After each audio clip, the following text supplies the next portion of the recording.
disebut dengan al-wa'du dan al-wa'id. Ulama yang bernama Wahbah Zuhaili merincikan ayat-ayat yang membahas tentang janji baik dan janji buruk di dalam Al-Quran terdapat sekitar 1000 ayat. Di antaranya salah satunya adalah Quran surat ke-16 ayat ke-97 yang berbunyi, A'udzubillahi minasyaitonirrajim. Bismillahirrahmanirrahim. Man 'amila sholihan min dzakarin aw untha wa huwa mu'min falanuhyiyannahu hayatan thayyibah wa lanajziyannahum ajrahum bi ahsani ma kanu ya'malun. Yang artinya, siapa saja yang beramal saleh, baik pria maupun wanita, dalam keadaan beriman, maka sesungguhnya kami akan memberikan kepadanya kehidupan yang baik atau bahagia, dan kami akan memberi imbalan yang lebih baik dari yang telah mereka kerjakan. Ini adalah tentang ayat berbicara tentang al-wa'du dan al-wa'id di antaranya. Poin keempat dari kemukjizatan Al-Quran adalah akhlak. Dalam bahasa Indonesia lebih dikenal dengan istilah moral, merupakan salah satu kandungan Al-Quran yang sangat mendasar. Urgensi ajaran akhlak ini dapat dipahami dari pernyataan Nabi kita Muhammad SAW, Innama bu'ithtu liutammima makarimal akhlak. Sesungguhnya aku diutus ke muka bumi untuk menyempurnakan akhlak. Mengingat tujuan utama dari kenabian dan kerasulan Muhammad SAW adalah untuk menyempurnakan akhlak, maka sungguh pada tempatnya jika di dalam Al-Quran Al-Karim kita jumpai sejumlah ayat yang mengatur soal akhlak. Dan tak ayal jika Aisyah radhiyallahu anha ditanya oleh seorang sahabat tentang akhlak Rasulullah SAW, maka Aisyah mengatakan akhlak Nabi adalah Al-Quran Al-Karim. Dan selanjutnya yang keempat adalah hukum.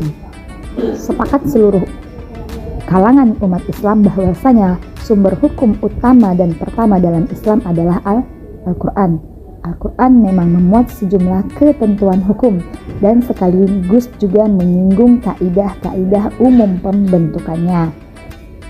Antusiasme Al-Quran terhadap paradigma hukum antara lain dapat ditelusuri melalui indikator sebagai berikut, bahwasanya surat dan ayat terpanjang dalam Al-Quran ialah surat dan ayat yang berbicara mengenai hukum, yaitu surat Al-Baqarah yang terdiri dari 287 ayat, 3.100 kata, dan 25.500 huruf. Selain berisikan masalah keimanan, kisah-kisah, dan yang lainnya, surat ini juga mengandung sejumlah hukum, baik dalam bidang ibadah maupun bidang muamalah. Poin selanjutnya dari kandungan kemukjizatan Al-Quran adalah kisah atau cerita. Kisah atau cerita merupakan kandungan yang terdapat di dalam Al-Quran. Kitab Samawi terakhir ini, yaitu Al-Quran, menaruh perhatian besar atau perhatian serius akan keberadaan masalah, kisah atau cerita di dalamnya.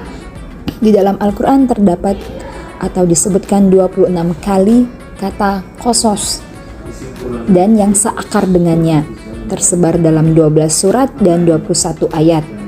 Lebih dari itu, dalam Al-Quran ada surat khusus yang dinamakan dengan surat Al-Qasas yang bermakna cerita, yaitu surat ke-28 terdiri atas 88 ayat, 1441 kata, dan 5800 huruf.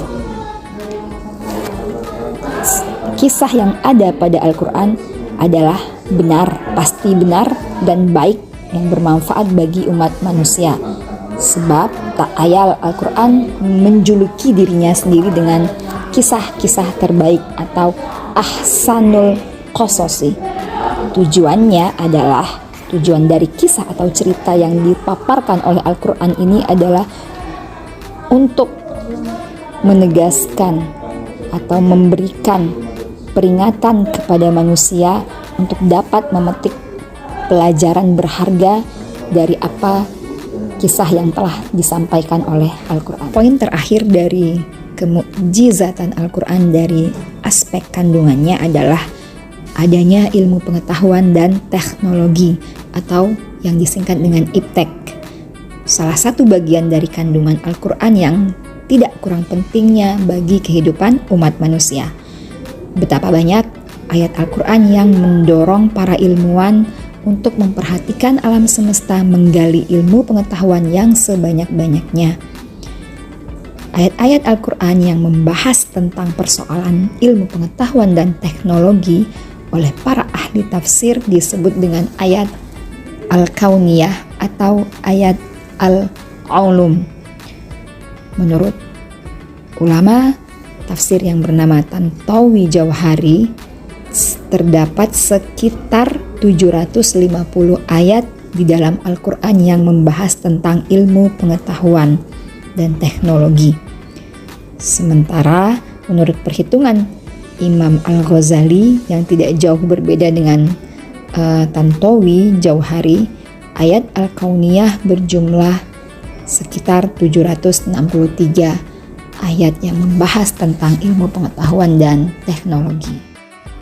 Nah, itulah paparan singkat mengenai kemukjizatan Al-Quran dari aspek kandungan atau isinya. Semoga bermanfaat dan menambah keimanan bagi kita semuanya. Amin, amin ya rabbal alamin.